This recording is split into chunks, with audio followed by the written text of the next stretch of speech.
Christmas అంటే సంతోషం.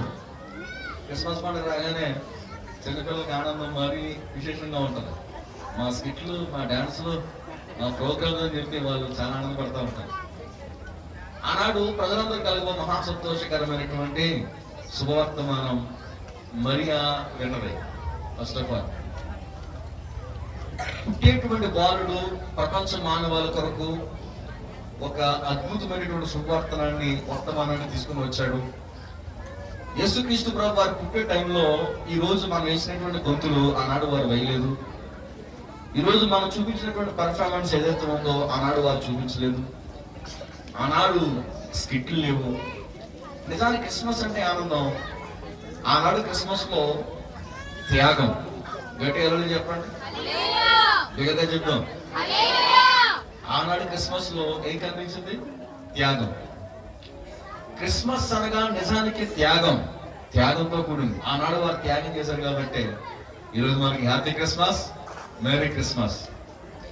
ఆనాడు వారు చేసిన త్యాగం గురించి చెప్తాను. జాగ్రత్తగా ఒక 3 నిమిషాల్లో, ఒక 4 నిమిషాలు ముగింపు చేస్తాను. చాలా జాగ్రత్తగా. ఒక వర్తమానం వచ్చిన తర్వాత మరి అప్పటికే 16-15 సంవత్సరాల వయసులో దూత ద్వారా వర్తమానం విన్న తర్వాత మరియా ఆనందపడే క్షణాలు కావాలి. ఎందుకంటే అప్పటికే ఎంగేజ్మెంట్ అయిపోయింది. అప్పటికే ఒక వ్యక్తితో ఎంగేజ్మెంట్ అయిపోయింది, ప్రదానం చేయబడింది. ఆయన గారి పేరు యేసుబు గారు. అప్పుడు మరియా ఆయన వివాహం చేయడం రెడీగా ఉంది.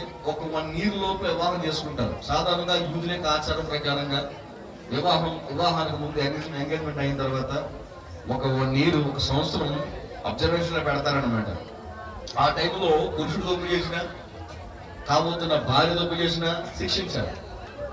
ఆనాడు ఒక వర్తమానం వచ్చింది. ఆ వర్తమానం చెప్పండి, నీ గర్భమున శిశువు పుట్టబోతున్నాడు అని చెప్పి. మరియ కళ్ళలో ఆనందం చూడతామా లేకపోతే ఆందోళనతో? చెప్పండి. ఒక రకంగా చెప్పాలంటే లోపల ఆందోళన, ఒక రకంగా ఆనందం. ప్రభువే కుమారుడిగా ఆమె గర్భం వస్తున్నాడు కాబట్టి. ఒక రకంగా ఆలోచిస్తే సమాజం వెలివేస్తుందని చెప్పి, రాళ్ళ చేత కొట్టి చెబుతారని చెప్పి ఒక రకమైన ఆందోళన.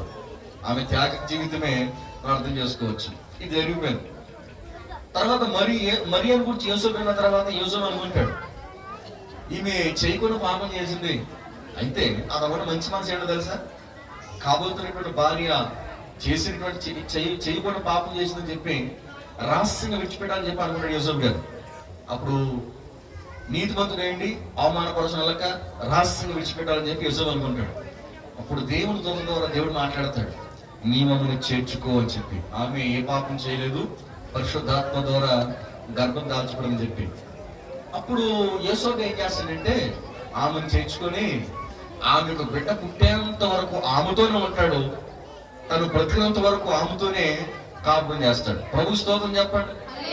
ఒక విషయం చెప్తున్నారు, ఊరు వాడ అందరూ ఏకమై, ఒకవేళ ఈ విషయం తెలుసుకున్నప్పుడు వారందరూ యోసేపు నీ విధంగా అనొచ్చు, నీ కాబోతున్నటువంటి మరియా ఆమె వ్యభిచారం చేత ఆ ఊరు వాడ మాట్లాడడానికి వింటాను, నేను గర్భం దాచిపెట్టుకుని అక్క సంబంధం పెట్టుకుందేమో, ఎందుకు ఆమెను చేర్చుకున్నావు, ఎందుకు ఆమెను ఏలుకుంటున్నావు అని చెప్పేసి ఒకవేళ ఎవరైనా అనొచ్చు. ఫ్రెండ్స్ వచ్చి, ఒరే యేసోబు ఇటుందా నీకు, అసలు బహుమతి చేస్తుందా నీకు, అసలు మంచి వయసు ఉంది కదరా, చక్కటి భార్య వస్తుంది కదరా, లేనిపోని ఇంకా రానుకొని ఆ యొక్క ఆమెను వివాహం చేసుకోవాలి, ఆమెనే చేర్చుకోవాలి, నీవు విడిచిపెట్టాయి అని చెప్పి యేసు అని ఉండొచ్చు. కానీ యోసేపుని అందరూ కూడా చాలా చిన్నగా చూస్తున్నప్పటికీ యోసేపు పట్టించుకోలేదు. మరియను చేర్చుకున్నాడు, ముందుకు వెళ్ళిపోయాడు. మరియ త్యాగం, యోసేపు త్యాగం, సిమియోను త్యాగం, అన్న త్యాగం. అన్న 7 సంవత్సరాలు పెళ్లి అయిన తర్వాత 7 సంవత్సరాల లోపల భర్త చనిపోయిన తర్వాత దేవుని మందిరంలో కనిపెట్టి ఉంటది. సిమియోను దేవుని మందిరంలో ఉంటాడు. చూసాను ఆనాడు క్రిస్మస్ లో వారి త్యాగం. ఒక విషయం చెప్తాను, యేసు ప్రభు పుట్టినప్పుడు ఏ రోజు మహారాజు యొక్క కనసయ్యకు బానిసైపోయి చాలా మంది బంట్రోతులు వెళ్ళి చిన్న పిల్లలను, పసికందులను, 2 సంవత్సరాల లోపల పిల్లలందరినీ కూడా చంపేశారు. అలా యేసు పుట్టిన టైంలో ఆక్రందన, చాలా మంది యెరూషలేములో తల్లులు ఏడుపు రోదనతో నిర్మిస్తా ఉంది. ఇప్పుడు మనం అయితే హ్యాపీ క్రిస్మస్ చెప్పండి అందరూ, merry Christmas, happy Christmas, merry Christmas, క్రీస్తు పుట్టను, హల్లెలూయా. ఇంకా ఇన్ని రకాలుగా మనం నవ్వుతూ గొంతులు వేస్తూ మాట్లాడతాము. కానీ ఆ రోజుల్లో వారి గొంతులు లేవు, వారి రోజుల్లో వారికి నవ్వులు లేవు. ఆ త్యాగపూరితమైన జీవితము ఆనాడు వారు భరించారు కనుక ఈనాడు లోకరక్షకుడు మనకు అనుగ్రహించారు. స్తోత్రం. ఈరోజు ఒకటే చెప్పి నా మాట గురించి చెప్పి ఆశిస్తా ఉన్నాను.